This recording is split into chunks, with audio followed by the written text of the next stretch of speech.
आज मलाई अघिदेखि भ्लग गर्नु मन लागिरहेको थियो होइन, तर ठ्याक्कै एक्ज्याक्टली कन्टेन्ट चाहिँ पाएको थिइनँ। तर अहिले चाहिँ म ठ्याक्कै कन्टेन्ट पाएँ। भ्लग गर्नुको लागि के गर्ने भन्दा पनि अहिले म तपाईँहरूलाई सुरु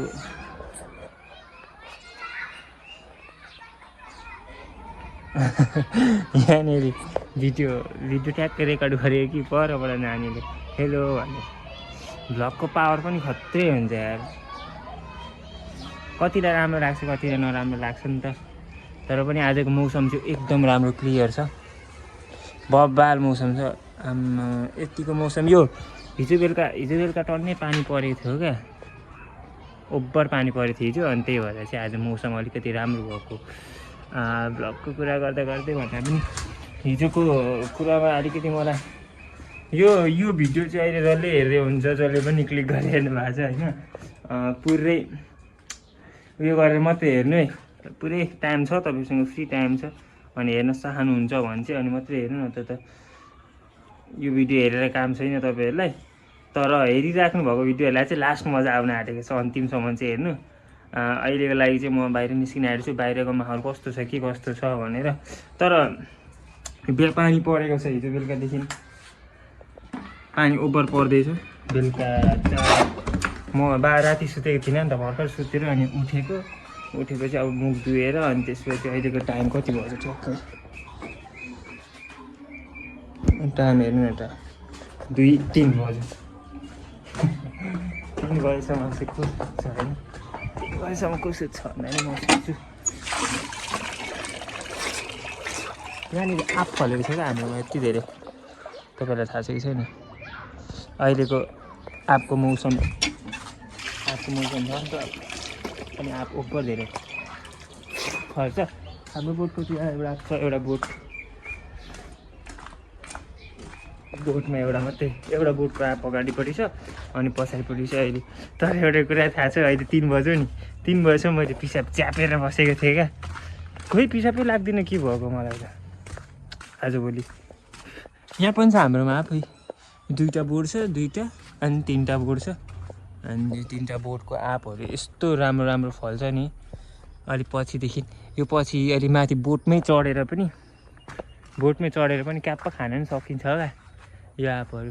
अहिले त काँचो आँप छ, काँचो आँप त्यति मलाई मन पर्दैन। मान्छेहरूलाई कतिलाई फेरि काँचो आँप चाहिँ यस्तो बबाल लाग्छ अरे क्या।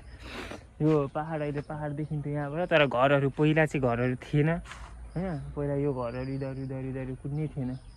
अहिले चाहिँ घरहरू बनाएर पुरै देखिँदैन। न त पहिला हाम्रो यहाँबाट सिधै पाहाड यस्तो राम्रो देखिन्थ्यो, जब पानी पर्छ नि तब यस्तो दामी बब्बाल क्लियर देखिने क्या, नेक्स्ट लेभलको। बाख्राहरूमा 2टा बाख्राहरू चाहिँ सबैमा थाहा छ के हो के नर्मल टाइप। अब उठिसकेपछिको भ्लग स्टार्ट गरेँ, उठिसकेपछि कस्तो देखिन्छ।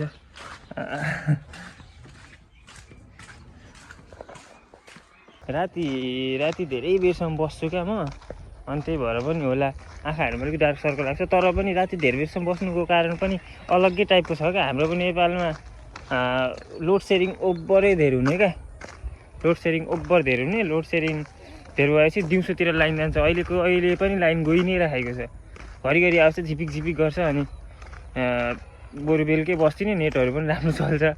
अनि त्यही भएर चाहिँ राति बस्नुको लागि एकदम फ्रेस हुन्छ क्या। तर बिहान धेरै बेर उठिन्छ, 2-3 बज्छ। 2-3 बजे भर्खर अहिलेको 3 बज्यो। यो टाइममा उठेर अनि केही चाहिँ गर्नु भ्याइँदैन। हेर न बाटोमा कस्तो राम्रो किराहरू।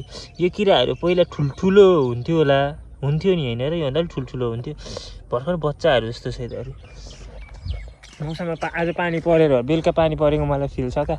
यो बाटोहरूमा पहिला हामी बलहरू राम्रो खेल्थ्यौँ यो खेतमा। अहिले त मान्छेहरूले घाँस त हालेको छ, घाँस रोपेको होइन यिनीहरूले, आफै अटोमेटिक फलेको अनि यसलाई काटेको छ। सबैले फलेको भन्दा पनि उम्रेको अनि काटेको। मकै बारी सब ठाउँमा। अस्ति म एकचोटि भाउने गएको थिएँ क्या, भाउनेभरि पुरै मकै बारी रहेछ यार। अहिले त सबैले मकै ज्यादा रोप्दैछ क्या होइन। अनि मकै बारी ओभर राम्रो हरियाली देखिएको छ नि पुरै। अहिले बाटोतिर हिँड्नु ओर्नु भयो भने पनि जङ्गलहरू पनि एकदम हरियो देखिन्छ। निस्किनु तपाईँहरू पनि कोही निस्किनु ओर्नुहुन्छ भने चाहिँ घरमा त्यहाँ प्रायः नबस्नु। म चाहिँ अहिले बसिरहेको छु नि त। अब यहाँ घरमा दिनभरि बसेको हुन्छ अनि बाहिर निस्किने टाइमै हुँदैन। अनि अब भ्लग कसरी गर्नु त, त डेली भ्लग हाल्नुको लागि त कन्टेन्ट त यति निकालिदिन्छु म। तर मान्छेहरूलाई पहिला सस्तो बोल्नु अलिक अप्ठ्यारो लाग्छ होइन, तर पनि अहिले चाहिँ वास्ता लाग्दैन। अलिक पछि बानी बिस्तारै भएपछि बिचमा रोडमा गएर जाँदा पनि मलाई भ्लग गर्नु गाह्रो लाग्दैन जस्तो लाग्छ है। अब हेर्ने मान्छेहरू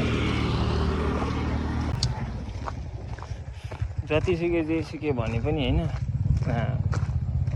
हिँड्न ओर्न चाहिँ छोड्नु हुँदैन रहेछ जस्तो लाग्छ मलाई चाहिँ। जति नयाँ नयाँ कुरा सिक्यो त्यति राम्रो मान्छेलाई। बिस्तारै समय बित्दै जान्छ, समय बित्दै गइसकेपछि मान्छेले गर्नु मन लागेको चिजहरू गर्नु पाउँदैन क्या। मैले पनि अब पहिला कति गर्नु मन लागेको चिजहरू छ, गर्नु मन लागेको चिजहरू मैले गरेँ। तर अझै पनि अहिले त म घरमै बाहिर निस्किने टाइम सायद यो भ्लग पनि मैले यतिखेर नबनाएको हो, म यतिखेर निस्किदिनँ पनि थियो होला क्या। कामै पर्दैन, अनि काम नपरेपछि मान्छे हिँड्नै मन लाग्दैन, म बनाइ दिनभरि झुन्डिहालिन्छ। अनि भ्लग गर्नुको लागि बाहिर निस्किनै पर्छ। अब अहिलेको यो भिडियो चाहिँ फेरि बाहिर निस्केर भ्लग बनाउनै परेन है, यत्तिकै पनि भ्लग भयो।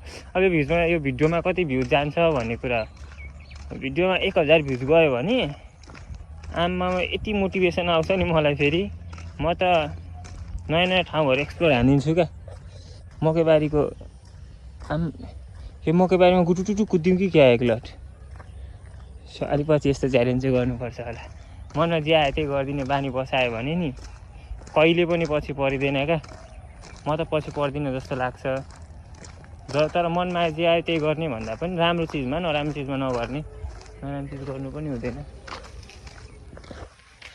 Thank you so much for day 5 को भ्लग। अनि हाम्रो चाहिँ 5 दिनको डे 5 भ्लग स्टार्टिङबाट इन्डिङको पोजिसनमा आएको छ। अनि लास्टमा चाहिँ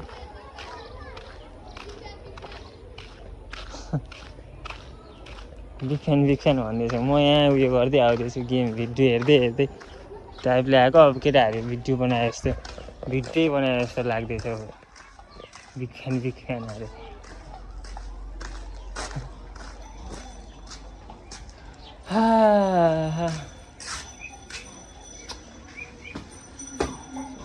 भाँचो लागेर आउँछ। अन्जुली के छ? भ्लग फेरि सुरु भइसक्यो। भागिदिएको मान्छेलाई यो क्यामेरा देखेपछि के साह्रो डर लागेको। मलाई पनि पहिला डर लाग्यो, तर त्यो क्यामेरा देखेपछि डर लाग्ने भन्दा पनि क्यामेरा यसरी अगाडि राखेपछि चाहिँ यस्तो बबाले डर लाग्छ क्या। यस्तो सबै चिजलाई हो। Thank you so much and सबैजनालाई एन्ड मेरो भ्लग लास्टसम्म हेर्नुभएकोमा। अनि हाम्रो डे 5 को भ्लगमा चाहिँ एकदमै बबाल म बाहिर निस्किन आँटेको छु। आज बुधबार, बिहिबार भोलिको दिन चाहिँ एउटा नयाँ एक्स्ट्रा चिजहरू केही चिजहरू गर्छु। तपाईँको प्यारो जोगी थापा, बाई बाई।